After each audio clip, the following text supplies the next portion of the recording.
8. The Seeing Eye.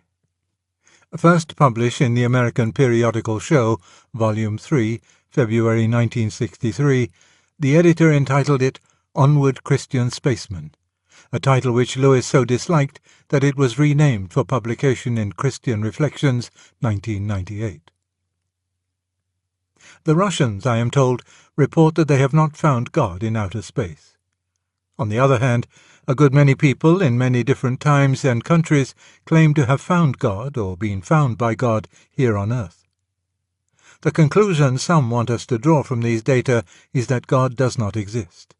As a corollary, those who think they have met him on earth were suffering from a delusion. But other conclusions might be drawn. 1. We have not yet gone far enough in space. There had been ships on the Atlantic for a good time before America was discovered. 2. God does exist, but is locally confined to this planet. 3.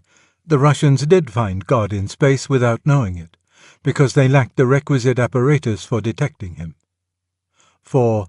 God does exist, but is not an object either located in a particular part of space, nor diffused, as we once thought ether was, throughout space. The first two conclusions do not interest me. The sort of religion for which they could be a defense would be a religion for savages. The belief in a local deity who can be contained in a particular temple, island, or grove. That, in fact, seems to be the sort of religion about which the Russians, or some Russians and a good many people in the West, are being irreligious. It is not in the least disquieting that no astronauts have discovered a god of that sort. The really disquieting thing would be if they had. The third and fourth conclusions are the ones for my money. Looking for God, or heaven, by exploring space is like reading or seeing all Shakespeare's plays in the hope that you will find Shakespeare as one of the characters, or Stratford as one of the places. Shakespeare is in one sense present at every moment in every play, but he is never present in the same way as Falstaff, or Lady Macbeth, nor is he diffused through the play like a gas. If there were an idiot who thought plays existed on their own without an author, not to mention actors, producer, manager, stagehands, and what not, our belief in Shakespeare would not be much affected by his saying, quite truly, that he had studied all the plays and never found Shakespeare in them. The rest of us, in varying degrees, according to our perceptiveness, found Shakespeare in the plays. But it is a quite different sort of finding from anything our poor friend has in mind. Even he has, in reality, been in some way affected by Shakespeare, but without knowing it. He lacked the necessary apparatus for detecting Shakespeare. And now, of course, this is only an analogy. I am not suggesting at all that the existence of God is as easily established as the existence of Shakespeare. My point is that, if God does exist, he is related to the universe more as an author is related to a play than as one object in the universe is related to another. If God created the universe, he created space-time, which is to the universe as the meter is to a poem, or the key is to music. To look for him as one item within the framework which he himself invented is nonsensical. If God, such a God as any adult religion believes in, exists, mere movement in space will never bring you any nearer to him or any farther from him than you are at this very moment. You can neither reach him nor avoid him by travelling to Alpha Centauri or even to other galaxies. A fish is no more and no less in the sea after it has swum 1,000 miles than it was when it set out. How then, it may be asked, can we either reach or avoid him? The avoiding, in many times and places, has proved so difficult that a very large part of the human race failed to achieve it. But in our own time and place it is extremely easy. Avoid silence, avoid solitude, avoid any train of thought that leads off the beaten track. Concentrate on money, sex, status, health, and, above all, on your own grievances. Keep the radio on, live in a crowd, use plenty of sedation. If you must read books, select them very carefully. But you'd be safer to stick to the papers. You'll find the advertisements helpful, especially those with a sexy or a snobbish appeal. About the reaching, I am a far less reliable guide. That is because I never had the experience of looking for God. It was the other way round. He was the hunter, or so it seemed to me, and I was the deer.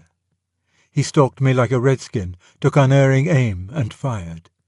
And I am very thankful that that is how the first conscious meeting occurred. It forearms one against subsequent fears that the whole thing was only wish fulfillment. Something one didn't wish for can hardly be that. But it is significant that this long-evaded encounter happened at a time when I was making a serious effort to obey my conscience. No doubt it was far less serious than I supposed, but it was the most serious I had made for a long time. One of the first results of such an effort is to bring your picture of yourself down to something nearer life-size. And presently you begin to wonder whether you are yet, in any full sense, a person at all.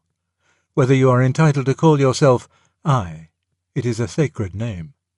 In that way, the process is like being psychoanalyzed, only cheaper. I mean in dollars. In some other ways it may be more costly. You find that what you call yourself is only a thin film on the surface of an unsounded and dangerous sea. But not merely dangerous.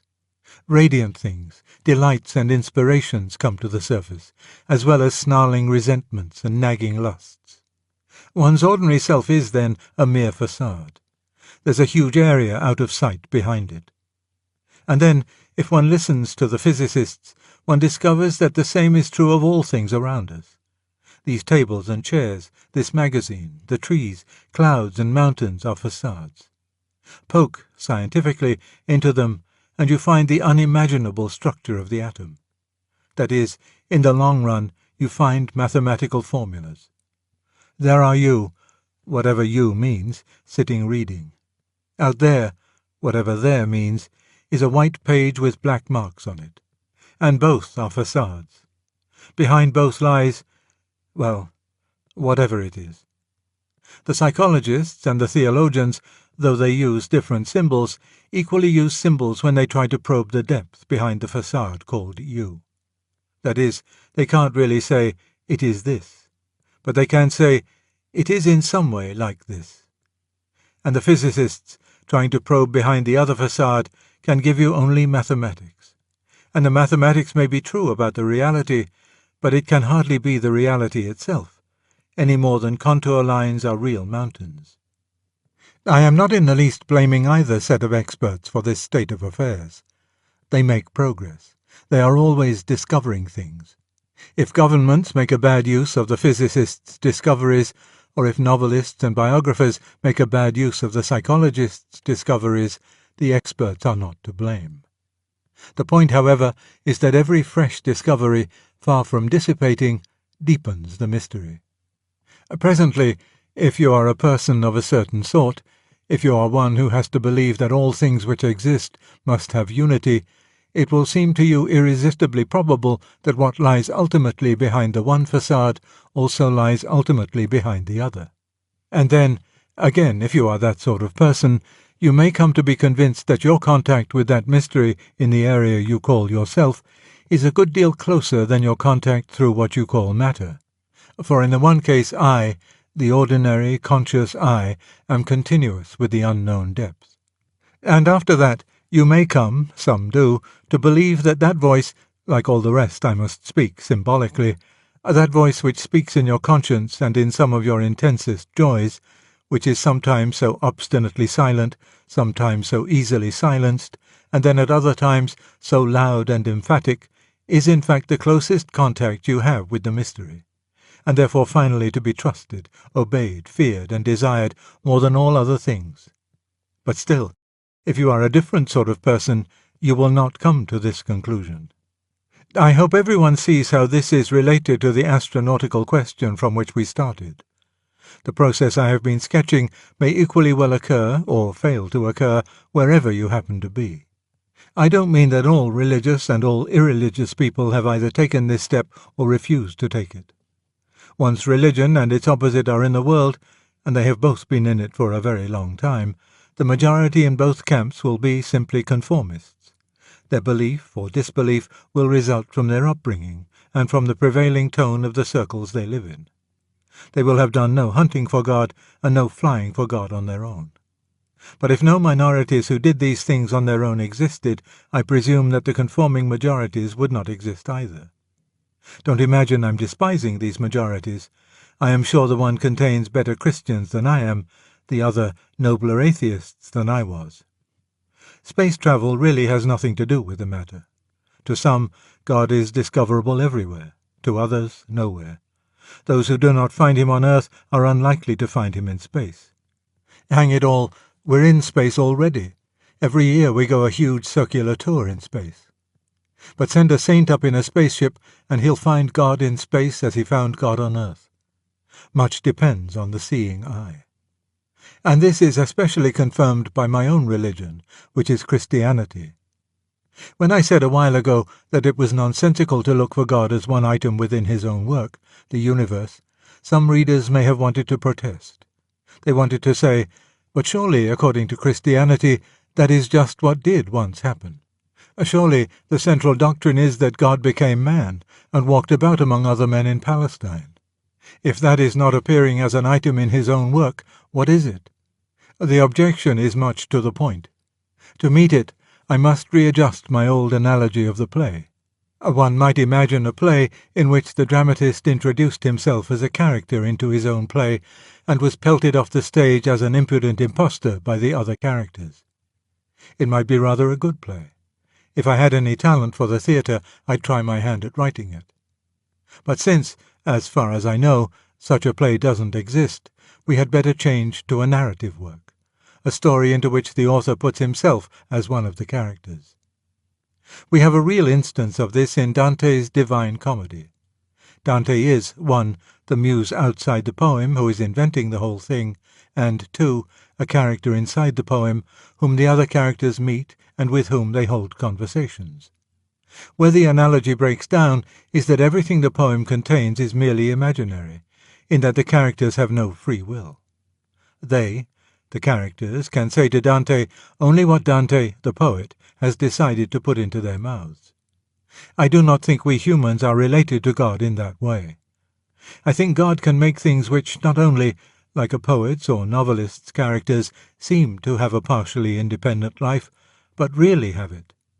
But the analogy furnishes a crude model of the incarnation in 2 respects. 1. Dante the poet and Dante the character are in a sense one, but in another sense 2. This is a faint and far-off suggestion of what theologians mean by the union of the 2 natures, divine and human, in Christ. 2. The other people in the poem meet and see and hear Dante, but they have not even the faintest suspicion that he is making the whole world in which they exist, and has a life of his own, outside it, independent of it. It is the second point which is most relevant, for the Christian story is that Christ was perceived to be God by very few people indeed, perhaps for a time only by St. Peter, who would also, and for the same reason, have found God in space. For Christ said to Peter, "Flesh and blood have not taught you this." The methods of science do not discover facts of that order. Indeed, the expectation of finding God by astronautics would be very like trying to verify or falsify the divinity of Christ by taking specimens of his blood or dissecting him. And in their own way they did both, but they were no wiser than before. What is required is a certain faculty of recognition. If you do not at all know God, of course you will not recognize him, either in Jesus or in outer space. The fact that we have not found God in space does not then bother me in the least, nor am I much concerned about the space race between America and Russia. The more money, time, skill and zeal they both spend on that rivalry, the less, we may hope, they will have to spend on armaments.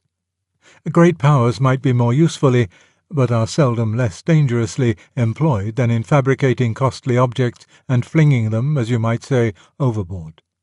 Good luck to it. It is an excellent way of letting off steam.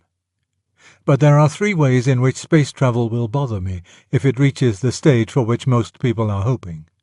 The first is merely sentimental, or perhaps aesthetic. No moonlit night will ever be the same to me again if, as I look up at that pale disk, I must think, yes, up there to the left is the Russian area, and over there to the right is the American bit, and up at the top is the place which is now threatening to produce a crisis. The immemorial moon, the moon of the myths, the poets, the lovers, will have been taken from us forever. Part of our mind, a huge mass of our emotional wealth, will have gone.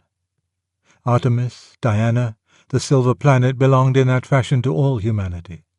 He who first reaches it steals something from us all.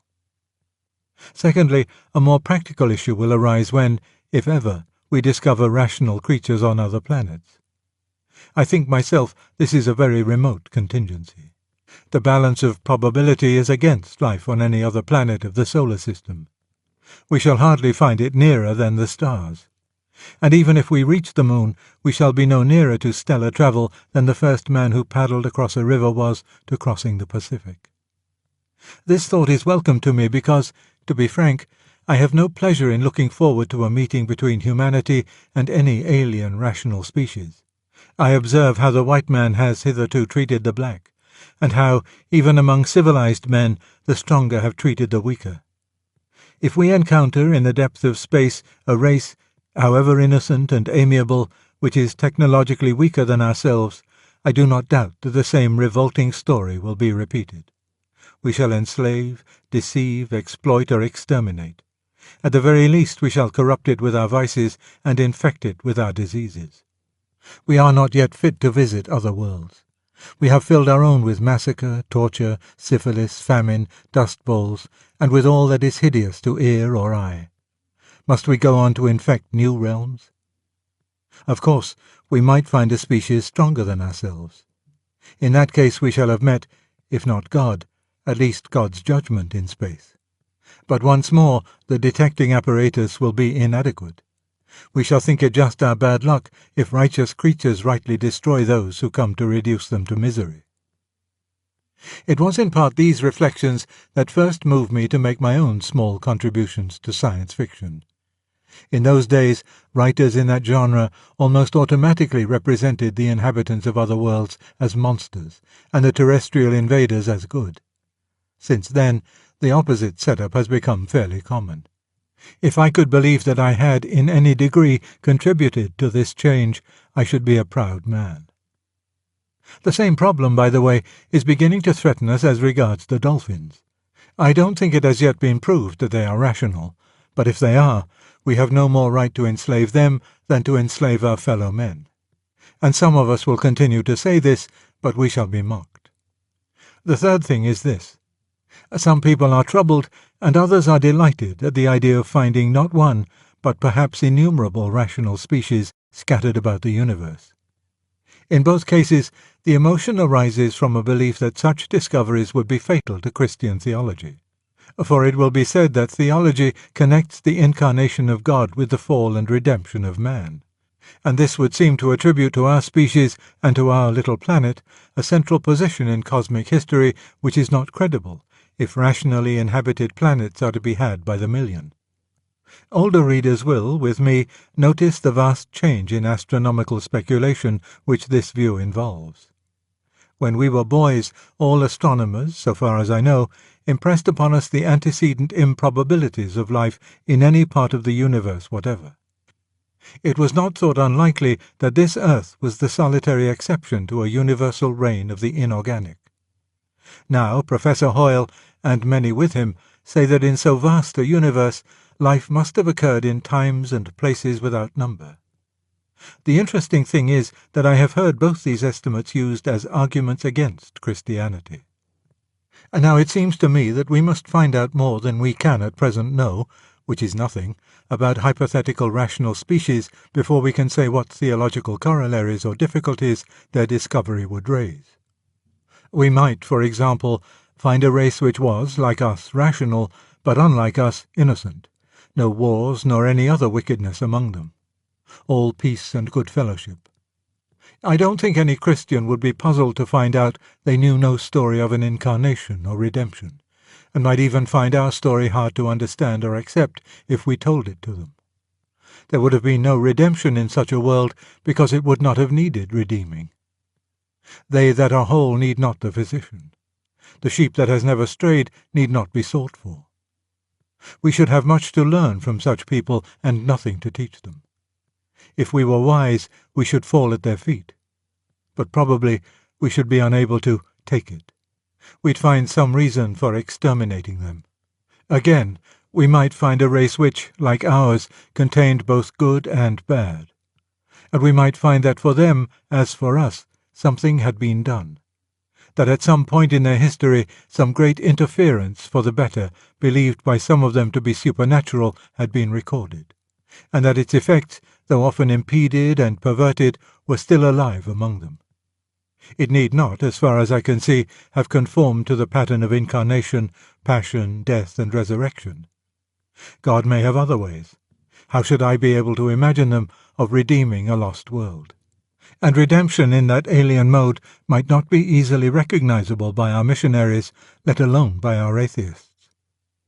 We might meet a species which, like us, needed redemption but had not been given it.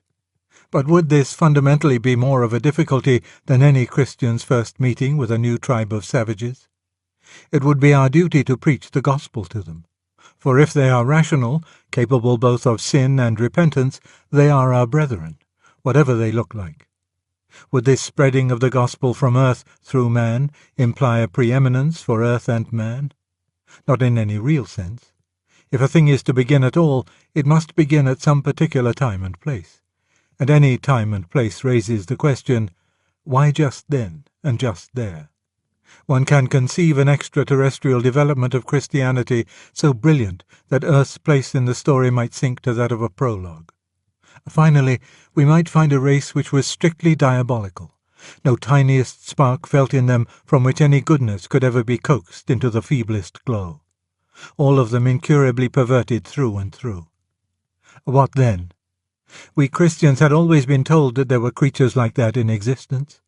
True, we thought they were all incorporeal spirits. A minor readjustment thus becomes necessary. But all this is in the realm of fantastic speculation. We are trying to cross a bridge not only before we come to it, but even before we know there is a river that needs bridging.